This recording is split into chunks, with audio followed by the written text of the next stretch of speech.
Magandang hapon po sa ating lahat. Nandito po si Professor Tonton Condrara sa isang edisyon ng Usapang Politika dito sa Facebook Live para sa mga friends ko at sa mga followers ko. Siyempre, Team Replay, pati na rin yung mga masugid at loyal kong mga subscribers sa YouTube. Mas nakakarami po kayo sa totoo lang kaysa doon sa nanonood sa akin ng live sa Facebook. Kasi mabibilang mo lang sa daliri. Kaya dahil po ang Facebook friends ko, ilan ng mga sumusubaybay sa usapang politika. Mga team replay din ng karamihan. But anyway, ang bulk po talaga ng nanonood sa akin ay galing sa YouTube. Actually. So nagpapasalamat po ako sa inyo. Ngayong araw na to, nagsimula na ang impeachment trial ni Sara Duterte bagamat wala pang pagdinig. Ito ay kinonvene lang ang impeachment court, ang Senado. At malinaw na walang dramang nangyari. Marami ang umaasa na mapapalitan si Senator Alan Peter Cayetano bilang presidente ng Senado. Pero sabi ko nga, masyadong stressful na ang mga nangyayari. Papahingahin naman nila tayo. Nitong mga nakaraang linggo, grabe ang mga drama sa Senado. Ano? Naroon yung biglang sumulpot si Bato de la Rosa, nakipaghabulan, nadapa, nasugatan yung kanyang daliri. At eto, tapos ayun, nagkaroon ng at mga putukan sa loob ng Senado na ngayon malinaw na lumalabas na ito ay sinimulan mismo ng Sergeant at Arms na kababago lang kalalagay actually. Sapagkat yung dating Sergeant at Arms ay tinanggal. Well, nag-resign kasi pinagalitan ng gusto ni Bato de la Rota at ni Alan Peter Cayetano. Kaya napilitan siya mag-resign at ang ipinalit ngayon yung si Aplasca ba yun? Na siyang naunang nagpaputok ng baril. Kaya tuloy siya ngayon sinuspindi ng ombudsman. Madrama ang nangyari talaga noon. At itong nakakatawa nga si Bato de la Rosa ay tumakas. Ah, Nag-ilang gabi ba siyang natulog sa Senado after that nung nagkabarilan, nagkaputukan, sapagkat, biglang like after a few hours, biglang umiskapok kasama si Robin Padilla. So ang tanong dito ito ba ay malinaw na obstruction of justice kasi ang Senado ah, inako ng majority ang custody kay Bato de la Rosa, di ba? May custody. Tapos kung nakawala yan sa custody nyo, kayo may problema, di ba? Anyway, hindi yan ang pag-uusapan natin sa ngayon kasi maraming na tayong mga nababasa tungkol dyan eh. Sabi ko nga, mabuti naman at hindi na nagdrama. Mabuti naman at ngayon ay at least payapa na na-convene ang impeachment court. At sana magtuloy-tuloy na ito. Sana tumino ang Senado at makita nila ang galit ng taong bayan.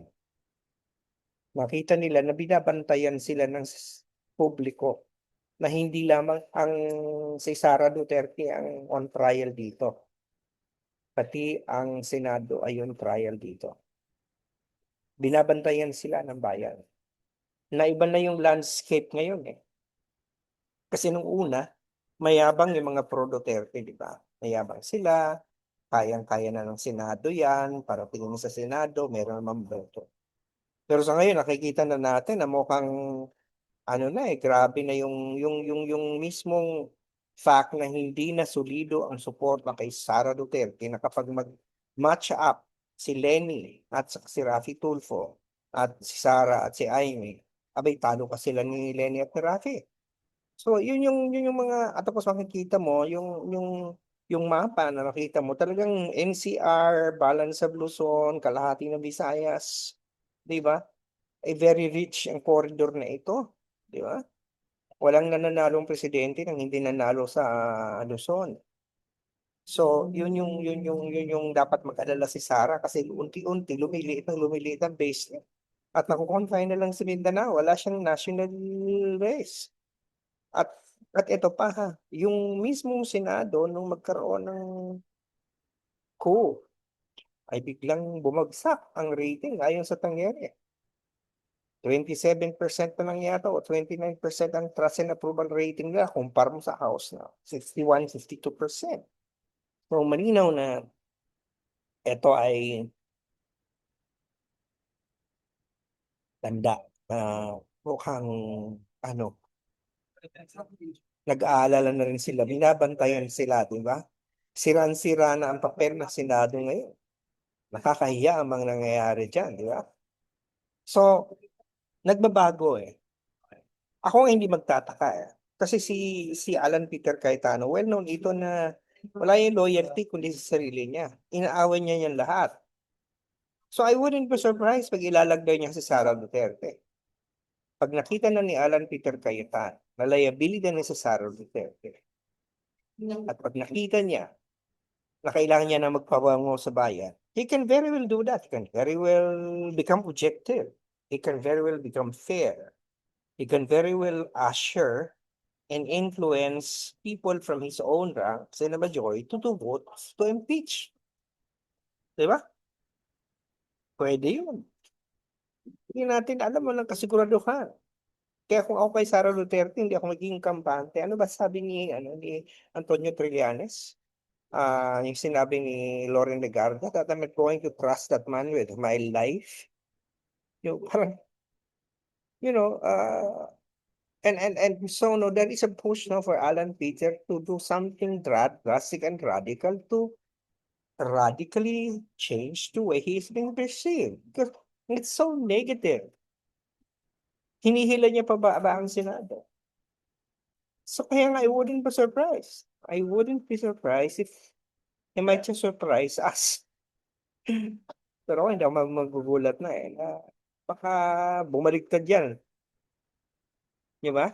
Although nagkakaroon ng mga bali-balita ngayon na magpapalit ng majority na magkakaroon na naman ng coup. Ngayong araw na ito, inabangan natin yan. Pero ako nga sabi ko, ano ba naman yan? Hindi nakakayanin ng Pilipino yan. Yun o, pagpahinhin nyo naman sa stress ng mga Pinoy.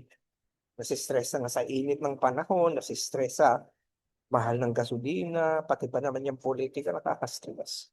Diba? So mapayapa nagsimula ang impeachment, mapayapang convene. Nagko-convene na sila ngayon eh.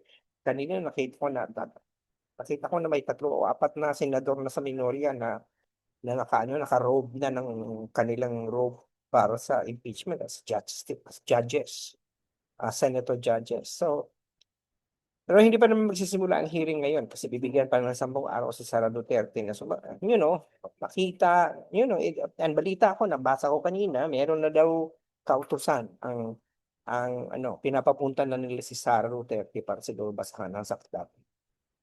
So, tingnan natin kung pupunta si Inday. Mga tauhan niya naman ang naandyan eh.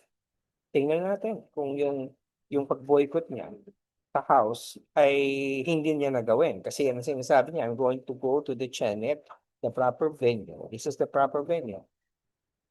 We'll see. Kasi alam mo, maaamoy din naman yan kung bumabaliktad na sa kanya ang mga taong dati kakampi niya.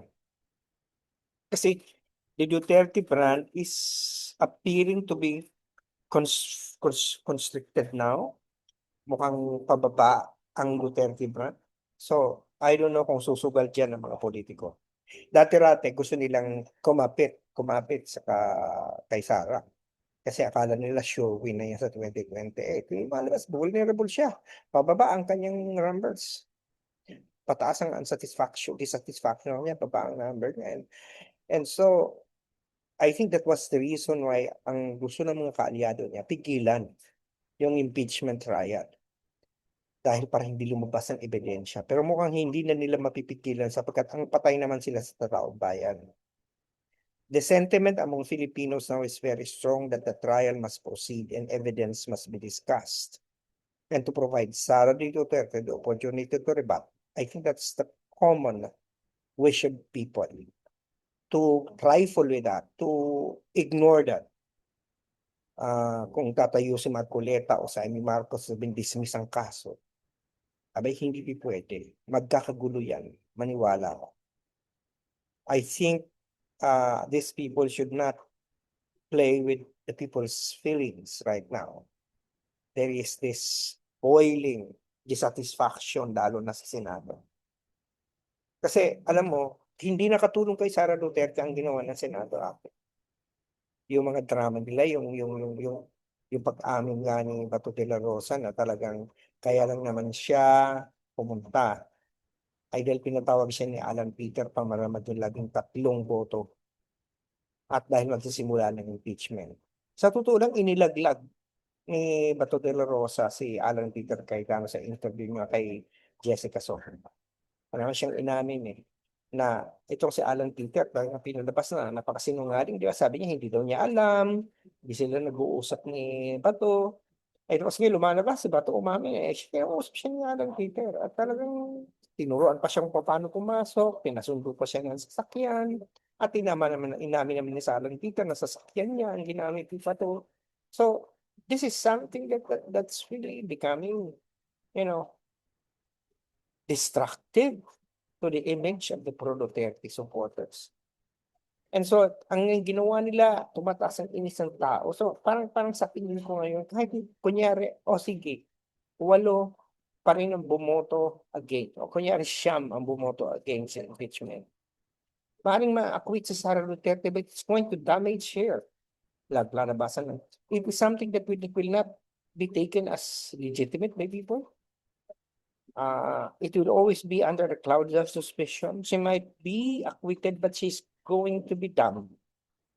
Hindi na siya makakawala sa ganitong stain. So I think she's already a damaged good. And I think the senators know this. Any politician know this. Bakit ba ang boto sa House of Representatives 257? Kasi nakita ng mga tao din yung ebidensya. It's damning. You know? And they also know that Sara Duterte is a waning brand. So you have to understand, these politicians are very calculated. They are also thinking of your political future. So parang hindi na steady investment si Sara Duterte sa ngayon. She's already a risk. And that is tragic for her. Hindi naman nakatulong yung kanyang pag-anunsyo. Nakasama pa nga. Kahit anong pagbabanta mula sa PDP laban, hindi natibag, hindi natinag ang mga House members. Kahit anong bullying. Ngayon sa Senado, tingnan natin, di ba?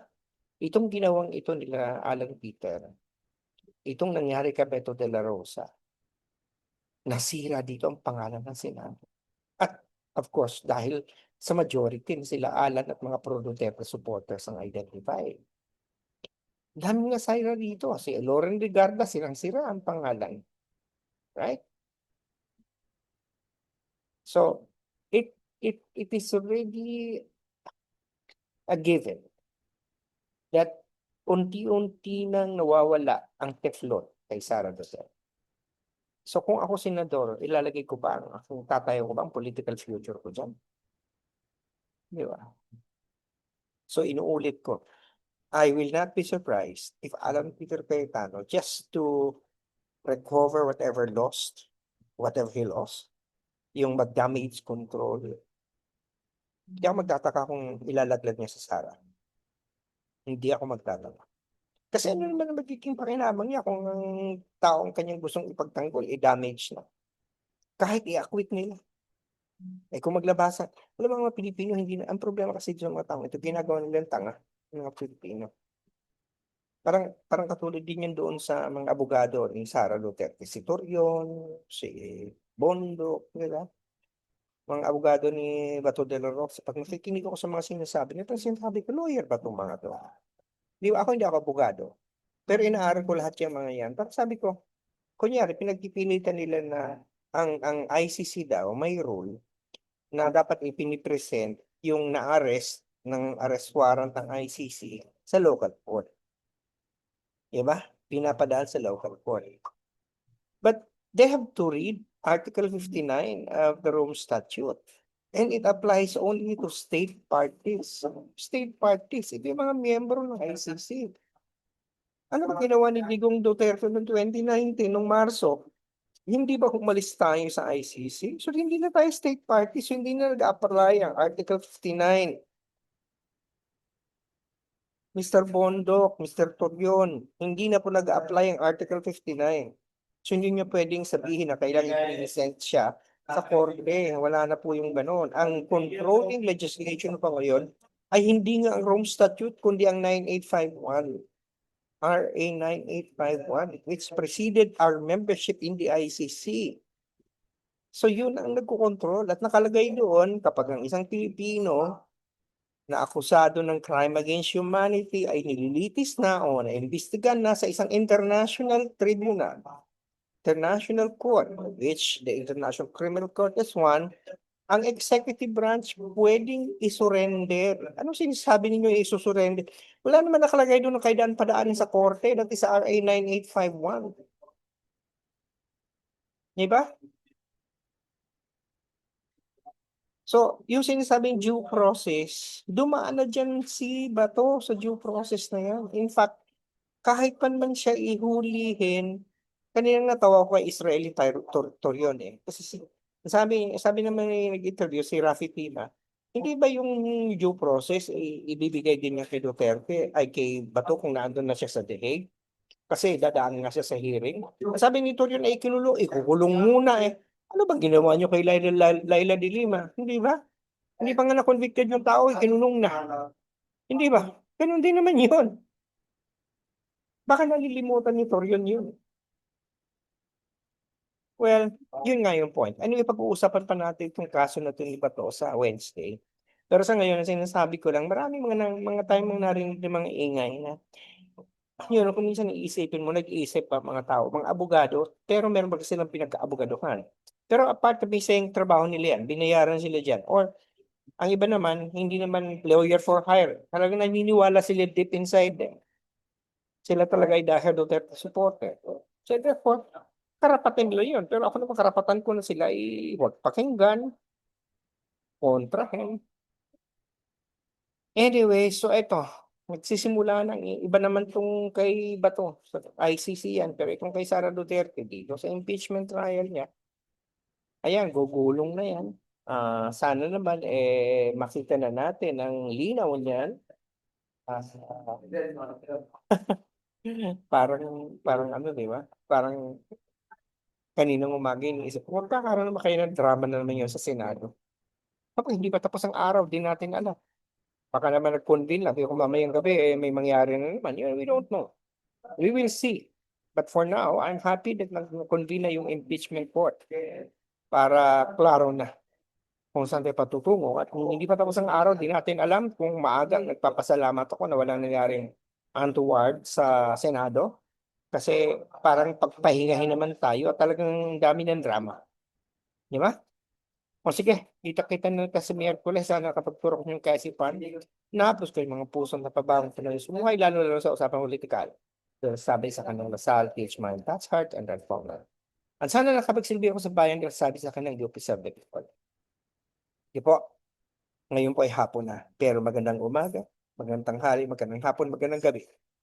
Kung saan man kayo naroon sa mundo sa ngayon. Lalo na sa atin. Lagi yung sinasabi, UP namin mahal. Ano wala sa bye for now. O talk to you Wednesday.